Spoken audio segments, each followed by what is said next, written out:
నమస్తే. Welcome to hit TV. నేను మౌనిక. ఈరోజు మనతో ప్రముఖ హైకోర్టు అడ్వకేట్ పూజారి నాగేశ్వరరావు గారు ఉన్నారు. వారితో మాట్లాడదాం. నమస్తే సార్. ఎలా ఉన్నారు సార్? బావున్నా. సార్, ఈ మధ్య కాలంలో చాలా మంది అంటే లవ్ మ్యారేజ్ చేసుకున్నా, అరేంజ్డ్ మ్యారేజ్ చేసుకున్నా కూడా విడిపోయిన విడాకుల కేసెసే ఎక్కువగా కనిపిస్తా ఉన్నాయి. ప్రధానంగా వీళ్ళు విడిపోవడానికి కారణం ఏమై ఉండొచ్చు సార్?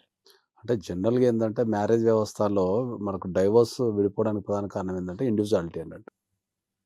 ఇంతకుముందు ఏందంటే మనకొక ఈ టెక్నాలజీ లేనప్పుడు ఎప్పుడైతే ఉంటదో, ఆ టెక్నాలజీ లేనప్పుడు మనకు కుటుంబము, ఒక వ్యవస్థ ఇవన్నీ ఉంటుండే. ఎప్పుడైతే టెక్నాలజీ అనేది మనిషి జీవితంలోకి వచ్చిందో, అక్కడి నుంచి ఇండివిడ్యువాలిటీ అనేది బాగా పెరిగిపోయింది. ఇండివిడ్యువాలిటీ పెరిగిపోవడం ద్వారా ఏందంటే మనకు వాళ్ళ సొంత అభిప్రాయాల కంటే, ఎదుటి వ్యక్తి అభిప్రాయం కంటే వాళ్ళ సొంత అభిప్రాయాలకు విలువ ఇవ్వడం అనేది ఒకటి పెరిగింది. రెండోది ఇప్పుడున్న ఫ్యామిలీస్ అనే న్యూక్లియర్ ఫ్యామిలీస్. అంటే న్యూక్లియర్ ఫ్యామిలీస్ అంటే ఏందంటే ఒక దగ్గర మైగ్రేషన్ అంటాం దాన్ని. ఇంతకుముందు ఒక వ్యక్తి ఎక్కడన్నా పుట్టినప్పుడు ఆ చుట్టుపక్కల ఒక 10 కిలోమీటర్స్ పరిధిలో చదువుకుంటుండే. అవును. జాబ్ అయినా, ఇంకా లేకపోతే వృత్తి అయినా ఆ 10 కిలోమీటర్ల పరిధిలో చేస్తుండే. మనకి ఇప్పుడున్న టెక్నాలజీకి ఏమైపోయిందంటే పుట్టడం ఒక దగ్గర అయితుంది. చదువుకోవడం ఒక దగ్గర అయిపోతుంది. తర్వాత జాబ్ ఒక దగ్గర అయిపోతున్నది. సో, దీనివల్ల ఎప్పుడైతే ఈ న్యూక్లియర్ ఫ్యామిలీస్ అనేటివి వచ్చినాయో, ఫ్యామిలీస్ మధ్యల సంబంధాలనేవి చాలా తెగిపోయినాయి. తెగిపోయిన తర్వాత ఏందంటే వివాహ వ్యవస్థకు సంబంధించిన ఈ బలమైన పునాదులైతే ఏదైతే కుటుంబం ఉందో దాని మీద కొద్దిగా కష్టంగా అయిపోయిందన్నట్టు. సో, ప్రధానంగా ఇప్పుడు మనం ఖచ్చితంగా చెప్పదలుచుకుంటే ఏందంటే డైవోర్స్‌కి చాలా కారణాలున్నాయి. దాంట్లో మైగ్రేషన్ అనొచ్చు, తర్వాత ఇండివిడ్యువాలిటీ అనొచ్చు, తర్వాత హెల్త్ ఇష్యూస్ కూడా చానా ఉన్నాయి.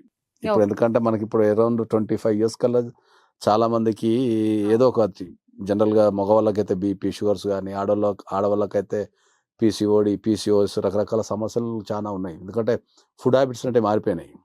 ఇప్పుడంతా మనము కెమికల్ ఉన్న ఫుడ్డే తింటున్నాం జనరల్‌గా.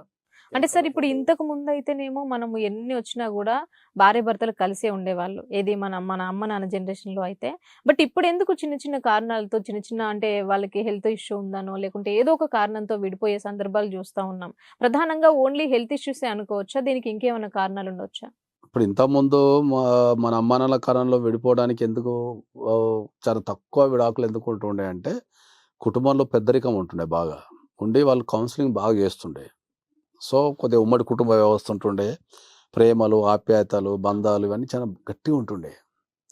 ఇప్పుడు మనిషి పెరగటము ఒక ఇండివిడ్యువాలిటీలో పెరుగుతున్నాడు కాబట్టి, ఆ బలమైన పునాదులు లేకపోవడం ద్వారా ఏందంటే, విడిపోవటం కూడా అంత ఈజీ అయిపోయింది. ఇంతకుముందు ఏందంటే పిల్లల కోసం ఆలోచిస్తుండే, త్యాగాలు చేస్తుండే, కుటుంబం ఉంటుండే, ఇంట్లో పెద్ద మనుషులు ఉంటుండే, కొద్దిగా పరువు, ప్రతిష్ట ఇట్లాంటియన్నీ పదాలు ఉంటుండే. ఇప్పుడు అట్లాంటివి ఏం లేవు. ఎందుకంటే డిస్కంఫర్ట్ ఫీల్ అయితే విడాకులు ఇచ్చేస్తారు ఇప్పుడు. విడాకులకు పర్టిక్యులర్ ఒక కారణం ఉంటే ఏం చెప్పలేం మనం. విడాకులకు there are N number of reasons. అది కాకపోతే ఏంటంటే డ్రాస్టిక్‌గా చూస్తే గనక కరోనా తర్వాత ఒక విపరీతమైన చేంజెస్ వచ్చేసినాయి విడాకులలో. విపరీతమైన చేంజెస్ వచ్చేసినాయి. కరోనాకు ముందు కొద్దిగా తక్కువ ఉంటుండే గానీ, తర్వాత మరి ఏమైందో తెలవదు గానీ, విపరీతమైన డ్రాస్టిక్ చేంజెస్ వచ్చేసినాయి. సరే, ఇప్పుడు ఒకవేళ ఈ ఒక భార్యాభర్తలకి పిల్లలు పుట్టని వేళ వీళ్ళు విడాకులు తీసుకోవచ్చా? అంటే పిల్లలు పుట్టని వేళ విడాకులంటే ఏమైద్దంటే, ఇప్పుడు మనం కోర్ట్‌కెళ్ళి మనకు పిల్లలు లేరు అని జెప్పి, మనం గనక ఆ ఒక్క గ్రౌండ్ మీదనే గనక డైవోర్స్ అప్లై చేసుకుంటే.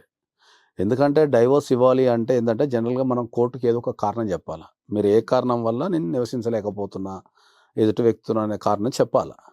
ఆ చెప్పిన కారణం గనక మనం ప్రూవ్ జేసుకోగలిగితే మనకు డైవోర్స్ ఒస్తది. సో, ఇప్పుడు మీరు అడిగిన క్వెషన్‌లో పిల్లలు పుట్టకపోవడం ద్వారా డైవోర్స్ అడగచ్చా? లేకపోతే పిల్లలు పుట్టకపోతే డైవోర్స్ ఇవ్వచ్చా? అనేది ఒక కాన్సెప్ట్‌లో అడుగుతున్నారు కాబట్టి, ఇప్పుడు పిల్లలు పుట్టకపోవడంలో ఇప్పుడు మనకున్న టెక్నాలజీకి ఏందంటే ఐవీఎఫ్ అని, ఇంకా రకరకాల పద్ధతులున్నాయి మనకు. సో, వాటి ద్వారా పిల్లలు పుట్టే అవకాశం గూడా లేకపోతే, అప్పుడు డైవోర్స్ ఇచ్చే ఛాన్స్ ఉంటది కోర్టు. ఫస్ట్ జనరల్‌గా చూస్తారు. ఓకే. ఇక్కడ ఎవరికైనా ప్రాబ్లమ్ ఉందా చూస్తారు. దాని తర్వాత దీన్నేమన్నా టెక్నికల్‌గా సాల్వ్ చేయొచ్చా గూడా చూస్తారు. ఓకే. ఓకే. దాన్ని టెక్నికల్ గూడా సాల్వ్ చేయని పరిస్థితి ఐవీఎఫ్ గాని, లేకపోతే ఇంకా సరోగసీ గాని, ఇంకేమైనా పద్ధతుల ద్వారా ఏమైనా ఛాన్స్ ఉందా చూస్తారు. చూసిన తర్వాత గూడా వాళ్ళకు ఆ పద్ధతిలో గూడా పిల్లలు పుట్టే అవకాశం లేకపోతే డైవోర్స్ ఇచ్చే అవకాశం ఉంటది. ఓకే. సార్, నిన్న సుప్రీం కోర్ట్ హిందూ వివాహం గురించి ఒక తీర్పునైతే ఇచ్చింది. అంటే ఓన్లీ అంటే ఇప్పుడు మనకి ఆహ్, లైక్ లైక్ ఎట్లా అంటే మనము రిజిస్టర్ మ్యారేజ్ చేసుకున్నా కూడా, లేకుంటే గుళ్ళో లవ్ మ్యారేజ్ చేసుకున్నా కూడా ఇలాంటివన్నీ చెల్లే ఛాన్సెస్ ఉంటాయా? ఉండకపోవచ్చా? నిన్న సుప్రీం కోర్ట్ చాలా స్పష్టమైన జడ్జిమెంట్ ఏమిచ్చింది అంటే, జనరల్‌గా ఏందంటే మనకు పూర్వకాలంలో హిందూ వివాహ వ్యవస్థ అనేది చాలా పటిష్టమైనది. అవును. సో, హిందూ వివాహ వ్యవస్థ ఒక పెళ్లి జరగాలి అంటే కొన్ని నిర్దిష్టమైన రూల్స్, రెగ్యులేషన్స్ ఫాలో చేయాల. అంటే హిందూ మ్యారేజ్‌ని ఒక పద్ధతి ప్రకారం అంటే చట్టాలలో రాయబడ్డ పద్ధతి ప్రకారం చేస్తేనే అది వ్యాలిడ్. ఓకే. సో, మనకు 30 సంవత్సరాల క్రితం అవన్నీ ఫాలో చేస్తుండే. సో, కాలక్రమేణా మనిషి జీవిత విధానము, తర్వాత అన్నీ మారడం ద్వారా ఏమైందంటే వివాహాలు కూడా దాని రూట్ మార్చేసుకున్నాయి. రూట్ మార్చేసుకున్న తర్వాత ఏందంటే ఇక్కడ హిందూ వివాహ వ్యవస్థలో మనకు నిన్న సుప్రీం కోర్ట్ ఇచ్చిన జడ్జిమెంట్ ఏంది అంటే, హిందూ మ్యారేజ్ యాక్ట్‌లో హిందూ వివాహ వ్యవస్థకు ఉండాల్సిన లక్షణాలన్నీ ఉంటేనే దాన్ని మేము హిందూ మ్యారేజ్ కింద గుర్తిస్తాం. ఓకే. హిందూ మ్యారేజ్ యాక్ట్‌లో మీరు రాసిన ప్రకారం గనక మ్యారేజ్ చేసుకోకపోతే మేము దాన్ని వివాహం కింద గుర్తించం.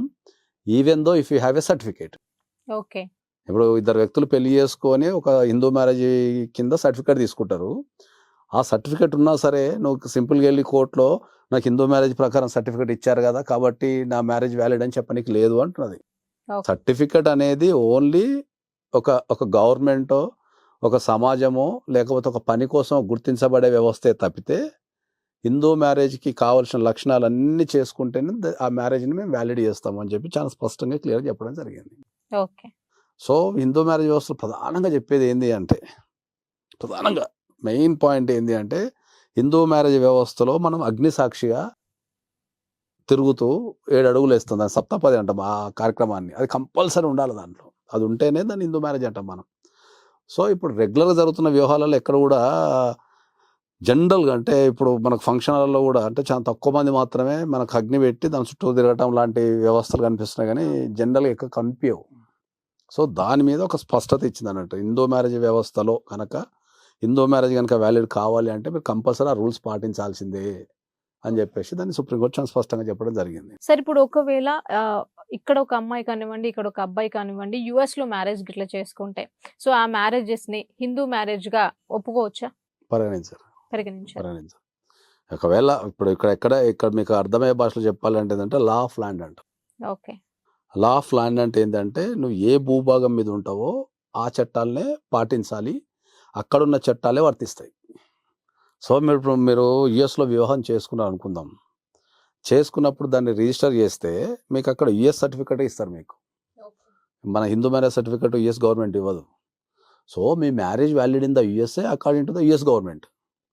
మళ్ళీ మీరు ఇక్కడికి వచ్చారనుకోండి ఇండియాకి వస్తే ఆ మ్యారేజ్ చెల్లదు. సో, ఇండియాలో అక్కడ మీరు యూఎస్‌లో చేసుకున్న డైవర్స్ మీద యూఎస్‌లో చేసుకున్న పెళ్లి మీద ఆధారం చేసుకొని ఇండియాలో డైవర్స్ అయ్యనీకి లేదు. సో, దీనికి ఉల్టా మళ్ళీ రివర్స్ ఇంకోటి ఏముందంటే ఇక్కడ ఇద్దరు వ్యక్తులు పెళ్లి చేసుకొని, ఇండియాలో ఇద్దరు వ్యక్తులు పెళ్లి చేసుకొని వీళ్ళు అమెరికా పోతే అమెరికాలో డైవర్స్ తీసుకుంటారు. అమెరికా ప్రభుత్వం డైవర్స్ తీసుకుంటుంది. డైవర్స్ గ్రాంట్ కూడా చేస్తుంది. వాళ్ళ చట్టం ఏం చెప్తుంది? ఎవరైనా ఇద్దరు పెళ్లి చేసుకున్న జంటలు మా దగ్గరకు వస్తే మేము డైవర్స్ ఇస్తామని చెప్తుంది. అక్కడ వాళ్ళ చట్టం అది. అదే అమెరికన్స్ పెళ్లి చేసుకుని ఇండియాకి వస్తే డైవర్స్ అప్లై చేసుకోనికి లేదు. ఇద్దరు అమెరికన్స్ ఉండి పెళ్లి చేసుకుని వస్తే అంటే వైట్ పీపుల్ ఉంటారు కదా, వాళ్ళు పెళ్లి చేసుకుని వచ్చి ఇండియా డైవర్స్ అప్లై చేసుకోనికి లేదు. సో, ఇక్కడ ఇద్దరు హిందూస్ ఇండియన్ పాస్పోర్ట్ ఉన్న వ్యక్తులు ఇండియాలో పెళ్లి చేసుకొని అమెరికా పోతే అమెరికాలో డైవర్స్ అప్లై చేసుకోవచ్చు. That divorce valid in the only America. మళ్ళీ ఇండియాలో వ్యాలిడ్ కాదు అది. మళ్ళీ ఇండియాకి వస్తే వాళ్ళు భార్య భర్తలే. సో, ఇండియాలో ఉన్న ఇద్దరు వ్యక్తులు పెళ్లి చేసుకొని అమెరికాలో డైవర్స్ తీసుకున్నా మళ్ళీ వాళ్ళు ఇండియా వచ్చి డైవర్స్ తీసుకోవాల్సిందే. ఒకవేళ ఇప్పుడు మన ఇండియాలో అమ్మాయి అయినా అబ్బాయి అయినా లేకుంటే యూఎస్‌లో ఒక అమ్మాయి అయినా అబ్బాయి అయినా పెళ్లి చేసుకున్న తర్వాత ఇక్కడికి వచ్చి డివోర్స్ తీసుకోవాలంటే ఇప్పుడు ఒకవేళ అబ్బాయి అక్కడ ఉన్నాడు అనుకోండి, అమ్మాయి వచ్చి నాకు ఇక్కడ డివోర్స్ కావాలంటే ఇప్పుడు అక్కడ అప్లై చేసుకోవచ్చా, ఇక్కడే అప్లై చేసుకోవాలా? ఇండియాలో మ్యారేజ్ జరిగితే ఇక్కడ అప్లై చేసుకోవచ్చు, అక్కడ అప్లై చేసుకోవచ్చు. ఇద్దరు హిందూస్ అయి ఉండి ఇండియాలో మ్యారేజ్ జరిగింది అనుకుందాం. ఇండియాలో అప్లై చేసుకోవచ్చు, యూఎస్‌లో అప్లై చేసుకోవచ్చు. ఓన్లీ యూఎస్‌లో మ్యారేజ్ జరిగింది అనుకుందాం, ఇండియాలో అప్లై చేసుకోవట్లేదు. Thank you so much sir. మేము అడిగిన క్వశ్చన్స్‌కి చాలా ఓపికగా సమాధానం ఇచ్చారు. అండ్ అలాగే మీ విలువైన సమయాన్ని మాకు కేటాయించినందుకు థ్యాంక్ యూ సో మచ్.